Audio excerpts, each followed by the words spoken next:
Welcome to the DivaDeets, the ultimate podcast for women over 40 who are ready to take control of their health, ditch the diets, and lose weight for good. I am Danya, your coach and guide on this journey. And listen, if you've ever felt like workouts are overwhelming or you just don't know where to start, you're really in the right place today. Today, we're going to break it down on how to make workouts simple, effective, and enjoyable for women over 40 so that you can get results without spending hours in the gym. So grab you a pen and pencil, hit pause, or bookmark this sucker so that you can go back and replay it so you don't miss out. Last time we talked about meal planning made simple. I encourage you to go back and listen to that. That is a huge way to set yourself up for success in January. And today we are tackling workouts because you know what? Moving your body is just as important as fueling your body.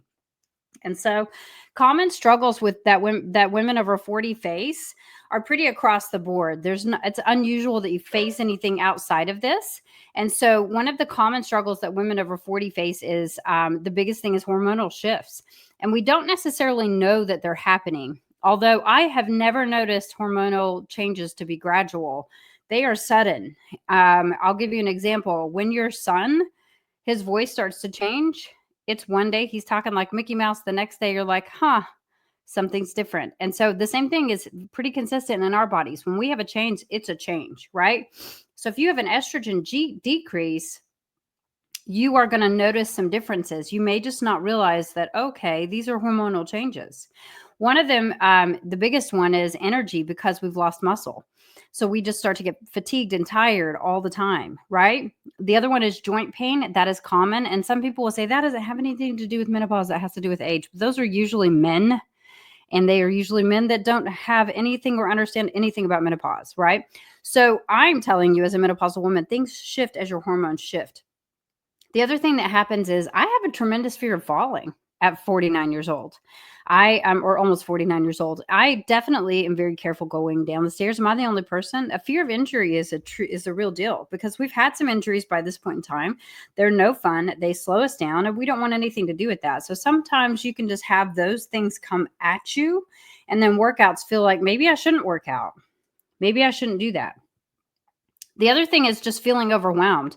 There are always so many fitness trends out there. You know what I mean? It's like, do this, don't do that, do this, don't do that, don't do this, don't do that. What I'm telling you is forever truth. So you don't have to worry about it being a trend. We're not going to do any kind of trend. The other thing is like gym anxiety is real. And I get it. Even I, to this day, have a little bit of anxiety walking into the gym. Part of it's because I don't necessarily want to people some days, and there are people in a gym. Do you feel me on that? And so some of it's that, but I do bring my headphones. I try to make sure that I can get myself into a zone, a space, and a place. The other side of the gym is that maybe you just don't know what to do. And that really does seem a little bit scary, and it can create a lot of anxiety. I'm always so proud of clients when they overcome gym anxiety and then just start getting their butts to the gym, because women need a space and a place to just be themselves and become the best version of themselves. You know what I mean? And so the other thing is that sometimes we have a lack of time. You know what I mean? Like this age, our kids are usually teenagers. I'm about to be an empty nester. My last one is at home, and I'm going to be a grandma in 2 months. And it's a weird season, but at the same time, it's still super, super busy season. We're in senior year. This is my 5th senior to go through. And, everything requires a lot of time and attention because you want to create the best memories ever at this point in time, because they may be leaving and then not come back for a while. And that was something I learned, especially when my first military kid went away.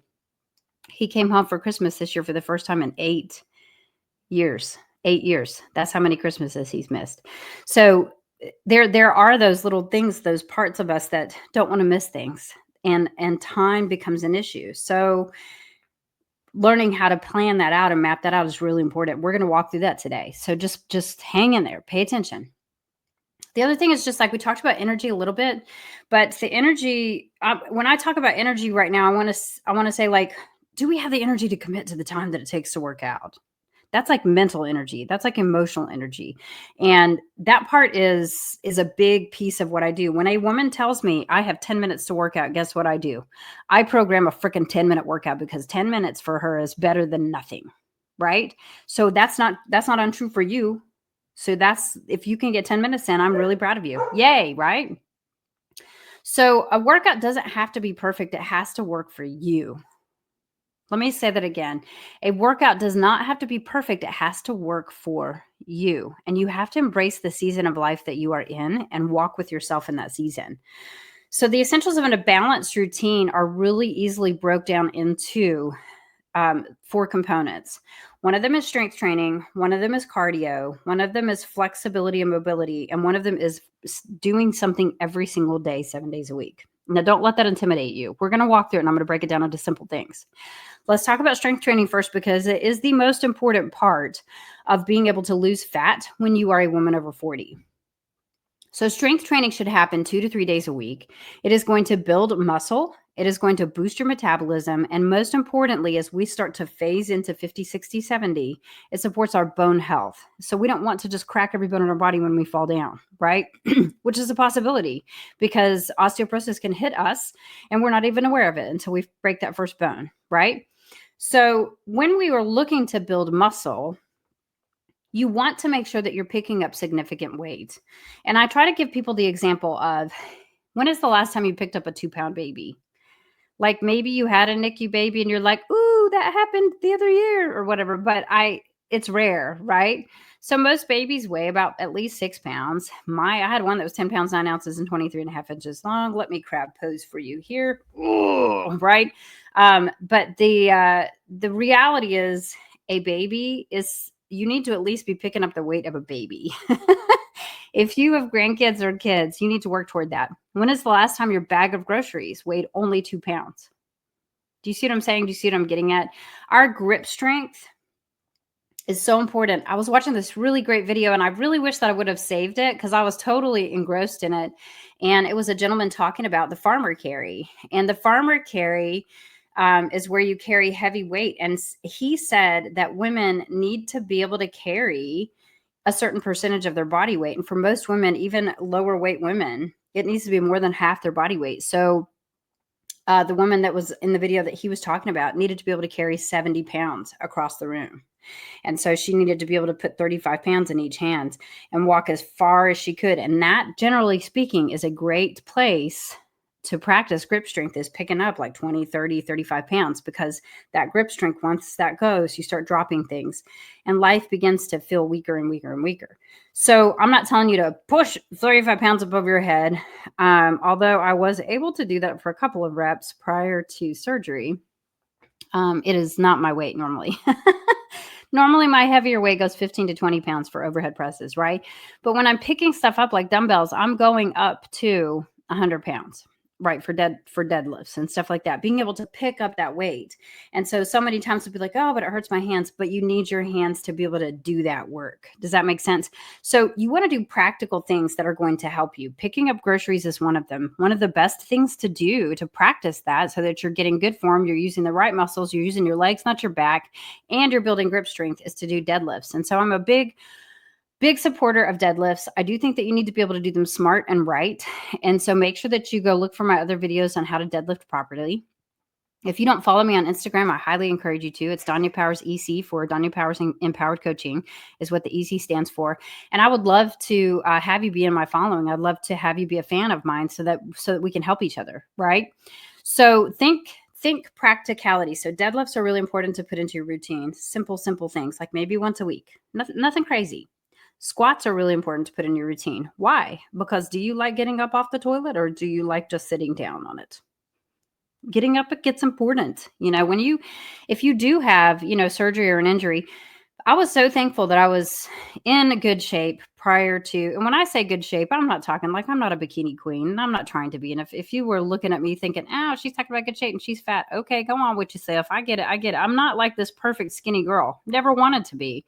I love my curves, but I love feeling strong and I love feeling cute in clothes. And I can rock these curves. Okay.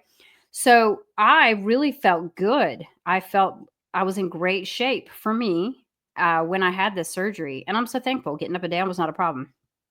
I didn't have trouble getting out of bed. And that was a big thing that people told me, was like, oh, it hurts so bad and your abs are so sore. And, getting up and down is hard and blah, blah. I didn't have any problems like that. And a lot of that was because I had built strength. So squats are really important. And I was doing squats on the regular. Fun fact, right after a hysterectomy, you have to be really careful because you have an incision up in your innards and the yonders. And doing squats is not, you got to wait for that one because you're putting downward pressure inside of that pelvic wall.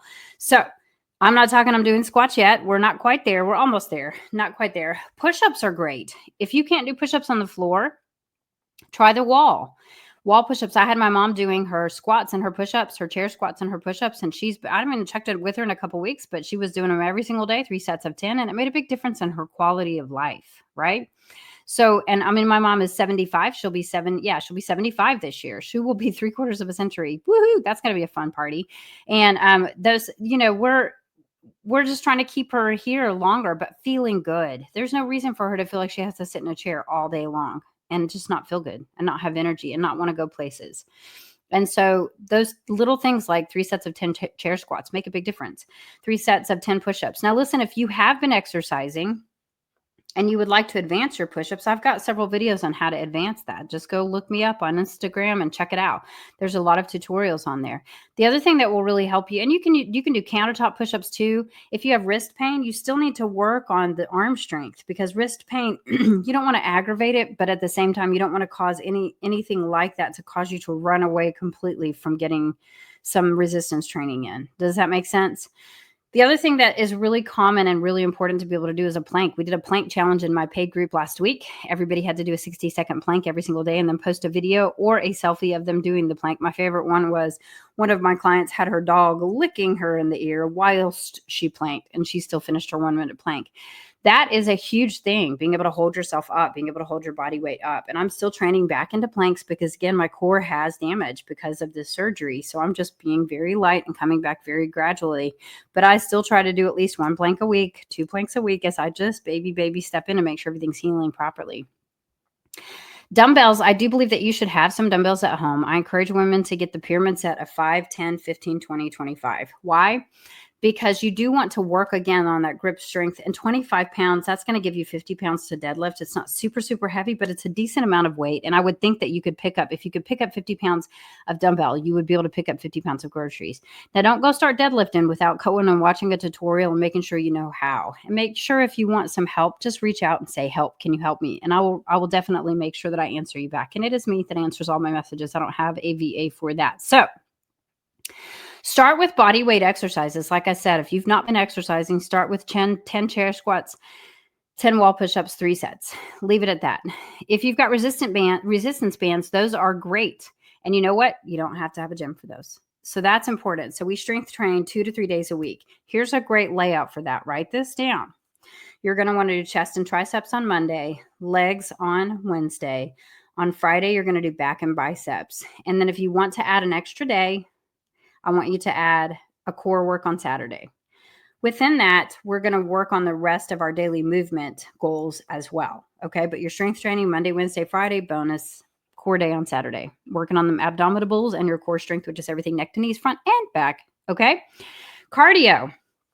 Cardio is my favorite little, it's like a wooden sign that is up at the gym that I go to.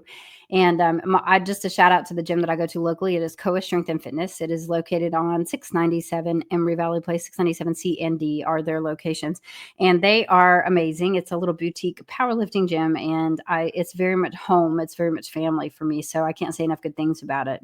But cardio is one of those things you have to be really careful of at this age. We're Generation X, so we've been told, do cardio. It's cardio that gets your belly fat off. No, it's not at this age. Oopsie. They didn't share that with me, and so I was doing a lot of cardio, and guess what? I had a lot of belly fat. So what you want to do is program 2 to 3 days of cardio, and you want to keep it to about 20 to 30 minutes. No more. I don't recommend a 45-minute cardio class. Once you go past a certain amount, you're just burning off muscle. And then when you're burning off muscle, guess what? You start to store fat. A lot of times when I run into people who are thinner, they are what I would call skinny fat. They have no muscle. Everything is squishy. Everything on them is squishy because they just don't have any meat on their bones. Their little arms are so little. And, I know that if I was to hand them a 10-pound dumbbell, they were going to drop it. They're not going to be able to hold it because they've just gotten so weak. So skinny fat is just as dangerous as obesity in many ways. So we want to make sure that we're not doing so much cardio that we start to just dip into that what I would call a skinny fat zone. Does that make sense? You want to make sure that you're building muscle, and cardio improves heart health. It does burn calories, so don't go be on an empty stomach just doing cardio. Now listen, if you're a bodybuilder, I'm not talking to you. That is a different program, and that's not what I teach. I'm teaching weight loss for women over 40 who really struggle with it, who just have felt like they've done everything right for all these years, and then all of a sudden nothing's working, right?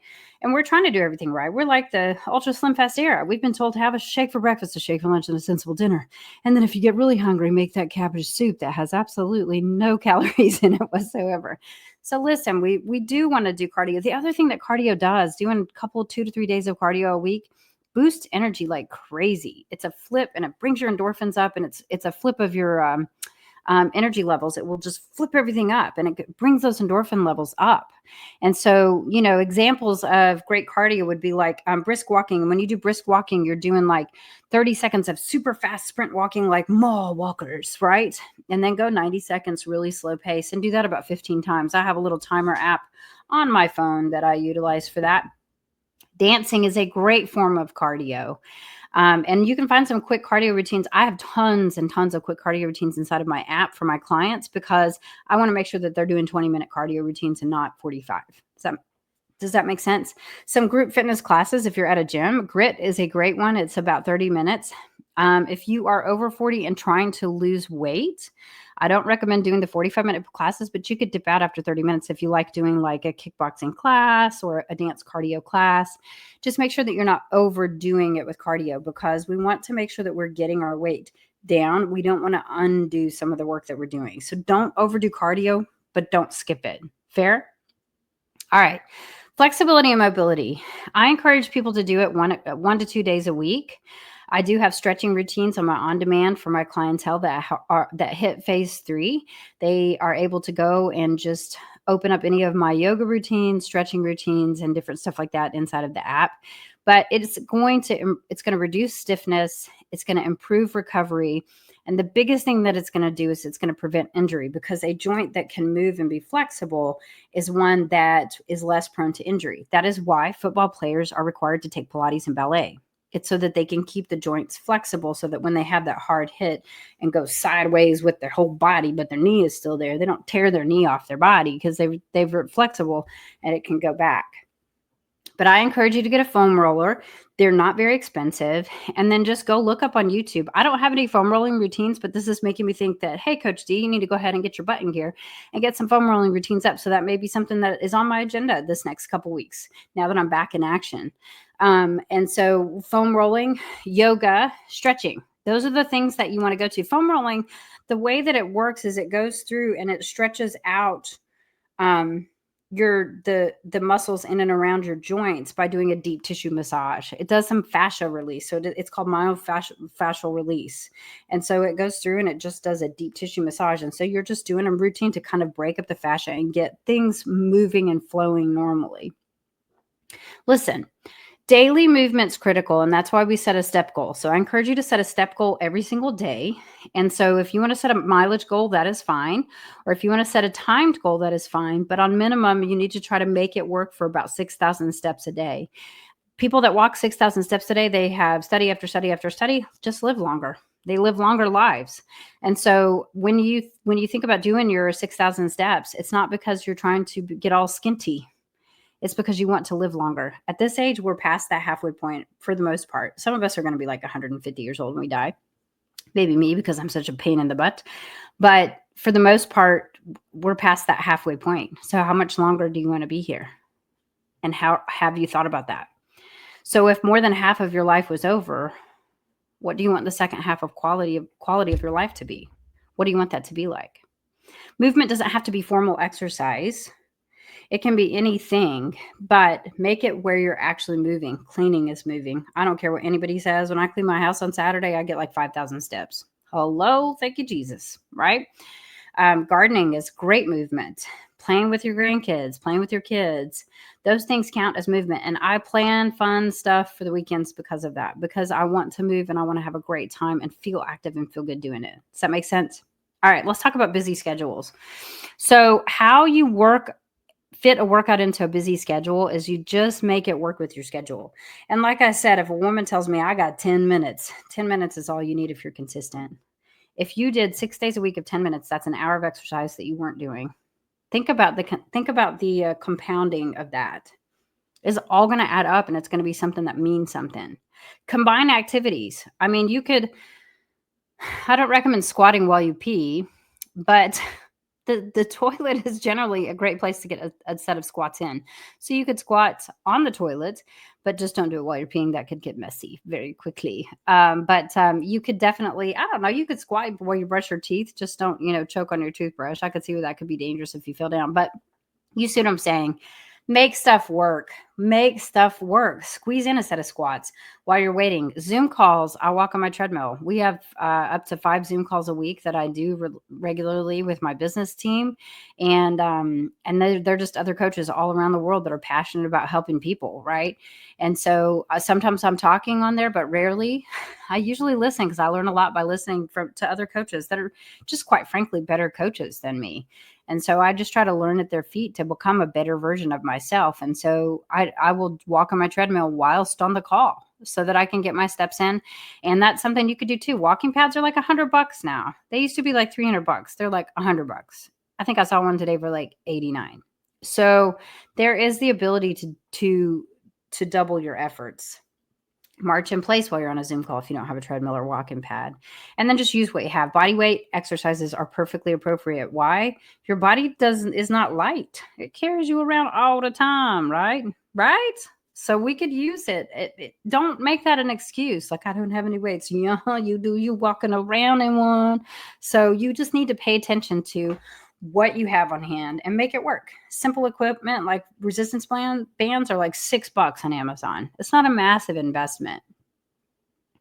I want to talk about some myths that are out there. And I want to make sure that we break them down. And I feel like we have addressed a lot of them, but I just wanted to make sure and talk about them. You do not have to spend hours in the gym. So please get that out of your head. If somebody has told you have to be at 2 hours at the gym, or I go 2 hours, that's there. They don't, if you're talking to a 30-year-old that doesn't have kids, they can spend 2 hours in the gym. I am almost 49. I run a very incredible business with 45 plus clients in it. I teach little kids hip hop and I teach yoga classes locally. There is no part of my life that could spend 2 hours in a gym. And so I don't spend 2 hours in the gym. Short, focused workouts are just as effective. Just be consistent with them. Make a plan, make it work. Make it something that you schedule in your calendar like you would a doctor's appointment. And then don't miss it. Don't miss it. Don't be the person that lies to yourself.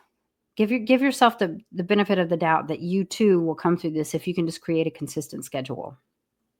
The second myth I think we've touched on, but I just want to make sure and emphasize that cardio is the best for weight loss. Not when you're 40. When I was 30, cardio did a big difference in my body. Over 40, it caused me to gain some of the worst and thickest belly fat that I had ever had. I was teaching like 17 classes a week, and at least 10 of those were cardio. And I was getting fatter and fatter and fatter. I had put on 50 plus pounds by the time I was done with it all. Strength training is the game changer. It helps you burn fat even at rest. With an extra 10 pounds of muscle, your body will naturally, just sitting here chatting with you, I would have burned an extra 500 calories possibly. Does that make sense? So I want you to think about this too, because I hear this a lot. I'm too old. And I work with women well into their 70s and create huge and massive changes in their lives. It is never too late to start. If Colonel Sanders taught you nothing, it is never too late to start. And if you don't know who I'm talking about, he was the founder of Kentucky Fried Chicken. Go look his story up. He was like 68 years old when he started that and became a multimillionaire. It's never too late. Women in their 40s, 50s, 60s, 70s can see incredible benefits when they start moving their bodies the proper way. Okay? So this is what I want you to do today. Baby girl, this is your sign. Today, I want you to commit to 10 minutes of activity. You set your timer and you make it happen. If it's a walk, great. It's super cold here. Maybe you should get in front of the TV. Oh, there's a great Leslie Sansom has a great YouTube channel, kind of goofy, but man, you can get some steps in. It's called Walk at Home, I think is what it's called. And you can just sit there and walk on beat, and they walk a little weird ways, and it's fun. It reminds me of the Ministry of Silly Walks or Crazy Walks from Monty Python. Do you guys remember that? Am I like dating myself right there? But anyway, commit to 10 minutes of activity today. Today's your day. Today is your day, and I want to hear back from you. I want to hear in the comments, like, this is what I did, and I'm so proud of myself. I want to hear, and I want to be able to cheer you on. And you tell me what you've done. Pick something you enjoy: dancing, walking, trying a new workout video. Did you know that every single app has workout videos on it? Did you know that? Netflix, Prime, HBO Max, YouTube is littered with them. Everything you can get your hands on your smart TV and on your computer has workouts on it. You just have to create the effort to go for it. If you want a 10-minute workout, look up a 10-minute workout. It's there. I've done almost every workout video on Prime. They're good. I've done every workout video on Netflix. They're good workouts. If you have a Switch, Just Dance is my favorite thing to do workouts to. Makes me really happy. One of my favorite things to do in the wintertime is to learn choreography to Broadway musicals. And so right now I'm learning World Turned Upside Down choreography because we are performing it at our studio in May, but I'm learning that choreography. And that is my activity today, in fact, is the World Turned Upside Down, learning that choreography. And I love taking musical. You can find any tutorial on YouTube. It's a super fun way to, and God bless you people that put those tutorials for the dance breakdowns. I'm so thankful for you. If I have not mentioned that, because those rock my world. If I'm having a bad day, singing and dancing, come on. That's my jam. So you have to figure out what's going to be something that you enjoy. If you're like, dear Lord in heaven, I am not singing and dancing, and that's fine. Find something you like. Put your favorite podcast in. My assistant Laura, she listens to crime podcasts. I'm not a fan. I've tried it. It's not my thing. I don't enjoy them. They're hard to get into. There's too many details and I have to think too much. But a podcast like this where I'm learning something, I'm all about. And she doesn't like those. Not always. She doesn't hate them. I wouldn't say that. Laura, if you're listening, I know you don't hate me. There you go. I love you very much. Okay. So listen, try something new. Start today. And then I want you to create, it is Wednesday. I want you to create 2 more days besides today and build from there. And I want to hear about it. I want to hear about it because remember, it's not about doing it perfectly. It's about showing up for yourself consistently. Slow progress is still progress. You have to keep that in your mind. Some of my most successful clients are the ones that just hung in there when they absolutely were ready to give up and they just pressed in and kept going. Share your go-to workouts on social media. Find me. Danya Powers EC on Instagram, Danya Powers EC on TikTok. I'm Danya Powers on Facebook. I have a website. It is www.empowerdcoaching.com. And you can find me there. Remember, not to spell empowered with an ED. It is just empowerdcoaching.com. And I would love to have you look at some of my personalized programs that are available to you there. And you can also just reach out to me anytime, anywhere on here, on Spotify, on YouTube, and I am now on Apple. Thank you, Apple, for finally helping me walk through approving my artwork. That's what was holding me back, and I couldn't figure out what it was. Man, technology makes me feel super special sometimes. Until I believe that you are meant to have a different life, and workouts have to become part of that to some degree. It's just a matter of have you shaped it right. Don't let something overwhelm you, and don't be afraid to try something new. I'm really, really, really bent on reinventing myself through this post-hysterectomy time and into my year 50. I want to be a different person when 50 hits me next year. And so I want you to invite you onto that journey. My journey this year is called Becoming Her, My Bikini Journey. And most of it is posted in my stories on Instagram. And so if you follow me, awesome. The cat literally just sat here and pushed this. And so I would love to meet with you, greet with you, and have you be part of the fam. Love you guys so much. Until next time we chat, stay strong, stay consistent, and stay fabulous, my divas. Thanks for tuning into this latest episode of the DivaDeets. If this helped you and you found it valuable, share it with a friend who needs to hear it. Ready for more support? Join my free Facebook community or join my coaching community. The details are in the show notes. Don't forget to subscribe, and until next time, stay strong, stay consistent, and stay fabulous, my divas.